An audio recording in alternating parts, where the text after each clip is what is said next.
The account of the Conference of Social Democratic Parties and Organizations in Russia published in our previous issue affords an opportunity of drawing certain conclusions, at least preliminary, regarding the present-day political alignment. The Conference of Social Democratic Parties and Organizations, the Central Committee of the Russian Social Democratic Labour Party, the Bund, the Lettish Social Democratic Labour Party, the Polish Social Democratic Party, and the Revolutionary Ukrainian Party, unanimously accepted the tactic of an active boycott of the State Duma. The necessity for increased agitation against the State Duma in the direct sense of that word, the necessity to agitate against all parties favoring participation in the State Duma, and, finally, the imperativeness of preparing for armed uprising have now, it may be said without exaggeration, been recognized by the entire revolutionary social democratic movement, irrespective of national distinctions. The principles underlying the tactics adopted by the CC of the RSDLP and advocated by us in Proletary, beginning with number 12 of our paper, i.e., for the last 2.5 months, now underlie the tactics of practically the entire social democratic movement in Russia, with one lamentable exception. This exception, as the reader knows, is the Iskra and the minority, which has seceded from the RSDLP. The organizing committee, its practical center, was represented at the conference. We do not know how its delegate voted, but it is a fact that the organizing committee refused to endorse the conference's resolution. This was to be expected after the Southern Constituent Conference of New Iskrists adopted its extremely unwise and fundamentally opportunist resolution on the State Duma, which we analyzed in detail in Proletary, number 21. In this way, the political alignment is quite clear. The question of the attitude towards the State Duma has occasioned what is probably the first joint discussion of political tactics by the opposition and the revolutionary parties, by the legal and the illegal press. This is a giant stride forward in comparison with the previous period in the movement. Formerly, a gulf separated the opposition from the revolutionaries, legal work from illegal work. The movement has made such tremendous progress during the last 10 months or so that the gulf has in considerable measure been removed. The revolutionary struggle has carried the legal opposition onto the crest of the wave, almost to recognizing that a revolution is on. Hitherto, strictly speaking, we could not even discuss tactics or the behavior of political parties with representatives of the legal opposition, for in fact there were no parties except the revolutionary and illegal, and political activities coincided fully with those of political offenders, if one disregards the activities of the autocracy and its henchmen. Now, the State Duma has naturally and inevitably become a subject of discussion for the mass of the people, for people of all shades of opinion, all tendencies and parties. The revolutionary struggle has cleared the road for revolutionary discussion in the legal press, at Zemstva meetings, student assemblies, and workers' mass meetings. Practically the first to start the discussion on the attitude to the State Duma were the Zemstvos and the radical intelligentsia, who are most directly concerned with the sop thrown by the Tsar, and who were best informed of it, even prior to the publication of the manifesto of August 6. The discussion then spread to the whole political press in Russia, both the free, i.e., illegal, press which gave frank and full expression to all its arguments and slogans, and to the legal press, which wrote in Aesopian language for a boycott, and openly against it. The political alignment, that precursor of a demarcation between the political parties and classes of all the peoples of Russia, began to take shape on the boycott issue. Should the Duma be entered, or not? Should the Duma be nipped in the bud, or accepted? Should the struggle be waged within the Duma, on the basis of the Duma, or outside the Duma, apart from the Duma, against the Duma? That was the inescapable issue both for the privileged handful of the electorate and for the masses, who had no rights. Today we have on this issue, which was of course tackled from 1,000 various points of view and with thousands of variations and dissenting opinions, the return supplied by a canvass of public opinion as presented by the entire press and by the aggregate of the declarations made by all the various political organizations, political meetings, assemblies, etc. These returns are as follows. Views on the Duma fall into three clearly defined main categories, which fully correspond to the three main and basic social forces involved in the present revolution: the views of the Black Hundreds, the autocracy, of the liberals, the bourgeoisie, and of the revolutionaries, the proletariat. The Black Hundreds seized on the Duma as the best means, most likely the only possible or even conceivable means, of saving the autocracy.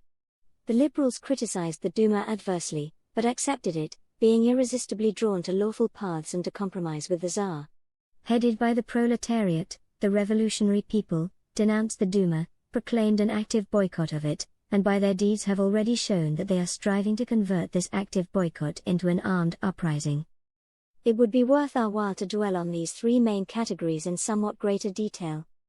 As regards the Black Hundreds, it might have been expected, and this expectation was expressed by people inclined to take the Duma in all earnest, even, if we are not mistaken, the Iskra group, that the supporters of the autocracy would directly or indirectly sympathize with a boycott, or absenteeism, as our servile press frequently puts it. These people might have been expected to say in effect, let them boycott the Duma, so much the better for us, for in that case the Duma will be composed more completely of Black Hundred elements. Since there are conservative organs in Russia capable of denouncing Tsarist ministers for excessive liberalism, and voicing discontent with an excessively weak government, such a view could easily be expressed just as clearly as many views held by constitutionalists, or even more clearly. But it was here that a mistake made itself felt, a mistake made by people who took the Duma seriously, and began to talk of a struggle on the basis of the Duma, of supporting a struggle in the Duma, etc. It could be seen immediately that the autocracy was terribly in need of a legal Duma opposition, that it was terribly afraid of a boycott. Why? The answer is very simple, because it had become absolutely clear that it was utterly impossible to govern the country without coming to terms with at least a section of the bourgeoisie as a class. It was impossible to govern the country, to obtain money, or to continue existing without coming to terms with the right wing of the bourgeoisie. Irrespective of our autocracy's Asiatic savagery, and the many features of antediluvian barbarism it has retained in such an unusually pure form throughout the centuries, the autocratic government is nevertheless the government of a capitalist country, linked with Europe, with international markets and international capital by thousands of inseverable ties. The dependence of the autocracy on the bourgeoisie of all Russia is a supreme material dependence, which may be concealed behind hundreds of medieval annexes, or weakened by millions of bribes doled out to individuals or groups by the court, titles, sinecures, concessions, sops, favors, etc., etc., etc., but at every crisis in the people's life it must manifest itself with decisive force. It is not a matter of mere chance that we now see Mr. Witte currying favor with the liberals, delivering liberal speeches, which are reported in the legal press, conducting informal negotiations with Mr. Gessen, the leader of the Constitutional Democrats, or that we see the foreign press teeming with news about the Tsar's liberal plans. Of course, there is no end of lies and intrigues in all this, but then the Tsarist government, and for that matter any bourgeois government, cannot make a single step in its policies without resorting to lies and intrigues. Of course, there is a great deal of the most shabby chicanery, occasioned by the arrival in St. Petersburg of representatives of French and German bankers to negotiate a new loan of 500 million rubles of which the Tsarist government stands in dire need. But then the entire system of governmental dependence on the bourgeoisie inevitably engenders cases of chicanery in connection with all the various deals and trickery accompanying this dependence. It is imperative for the autocracy to make peace with the bourgeoisie, and it is obliged to exert itself to this end. Naturally, in this connection it wants to dupe public opinion in Europe and Russia. And the State Duma is a splendid means for achieving this end. A legal bourgeois opposition in the Duma is just the facade for a state system recognized by the bourgeoisie, a far-and tale, idea that might help the autocracy to extricate itself from its predicament. This explains why Moskovskiye Vedomosti, that organ of conservative opposition to the government, speaks of the Duma boycott not with malicious joy or derision, but with a gnashing of teeth and the rage of despair. This explains why Novoye Vremya, organ of the Black Hundreds, attacks the absentees and tries to enlist even Bebel for the struggle against the idea of a boycott. The Black Hundreds are afraid of a boycott, and only the blind or those out to justify the liberals can now deny that the boycott would be fully successful if it were endorsed by the leading figures of the Zemstva and municipal congresses. But the gist of the matter is that the liberal bourgeoisie's fundamental interests as a class incline it towards the monarchy, a two-chamber system, law and order, and moderation, towards a struggle against the horrors of an uninterrupted revolution, the horrors of a revolution after the French model. The turn taken by the liberal bourgeoisie, the Overboschnier adherents and the constitutional Democrats away from radical phrases about a boycott towards a determined war against it, is the first major political step by the Russian bourgeoisie as a class, a step which reveals its treacherous nature, its criminal intent to perpetrate treachery against the revolution.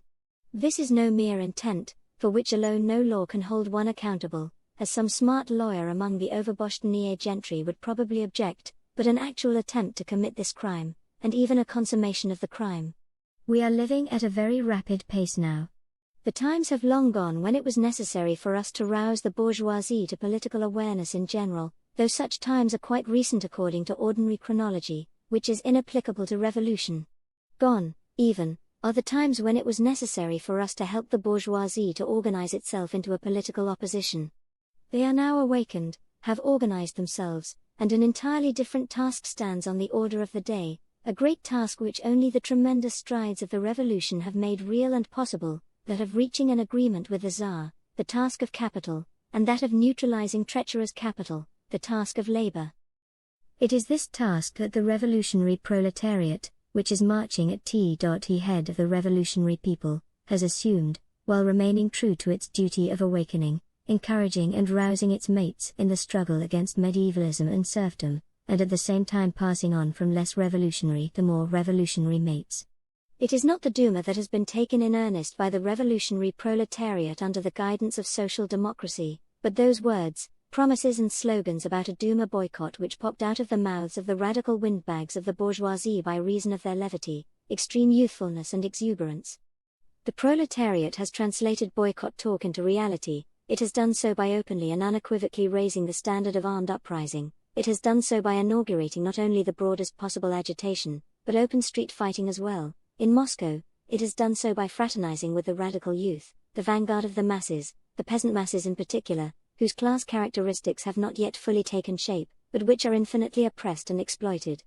Without entering into any agreements or concluding any pacts, the socialist proletariat has united with the awakened sections of revolutionary bourgeois democracy, for the accomplishment of a practical militant task. During the great Moscow events, great as a portent, not in themselves, the proletariat and the revolutionary Democrats did the fighting, while the liberals, the overboschnie people and the constitutional Democrats conducted negotiations with the autocracy. The political alignment has become quite clear, for the Duma, to preserve the autocracy, for the Duma, to limit the autocracy, against the Duma, to destroy the autocracy. In other words, for the Duma, to suppress the revolution, for the Duma, to halt the revolution, against the Duma, to bring the revolution to a victorious conclusion. There was an exception, a sad and regrettable exception, which marred the distinctness of the class alignment, thereby, like all exceptions, proving the general rule. This was the opportunist wing of the social democratic movement, as represented by the new Iskra. However, this exception too, the narrow sphere of illegal organizations abroad, stemmed from a very important and very instructive logical development, which we predicted. The conference which we mentioned above united the revolutionary social democrats. Iskra remained united, not by virtue of an agreement, but by virtue of the course of events, with overboschnie. In the illegal press, the revolutionary social democrats and the extreme left wing of the revolutionary bourgeois democrats came out for an active boycott. It was the opportunist social democrats and the extreme right wing of the bourgeois democrats who declared against the boycott. Thus we have confirmation of what was shown in the analysis of the most important of the new Iskra resolutions on tactics, namely, that Iskra is descending to the level of the liberal landlords, whereas proletariat is raising the masses of the peasants to its own level. Iskra is descending to the liberal bourgeoisie, whereas proletariat is raising the revolutionary petty bourgeoisie. Anyone familiar with social democratic literature knows the catchphrase long ago launched by Iskra: the Bolsheviks and proletariat have veered towards the socialist revolutionaries, towards the extreme bourgeois democrats. There is a grain of truth in this, as there is in all catchphrases. It does not express mere chagrin on the part of the Iskrists, it reflects an actual phenomenon, but does so as a concave mirror would reflect an object.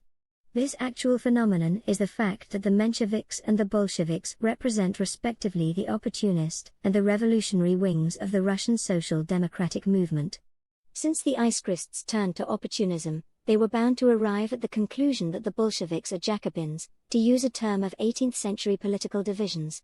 These accusations merely confirm our view on the right and left wings of the present-day social democratic movement.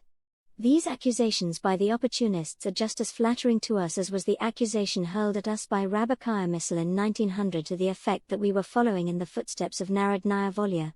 The actual way in which political tendencies throughout Russia are grouped politically on a major question of tactics has proved in practice the correctness of our appraisal of Iskra's stand ever since the Second Congress of the RSDLP.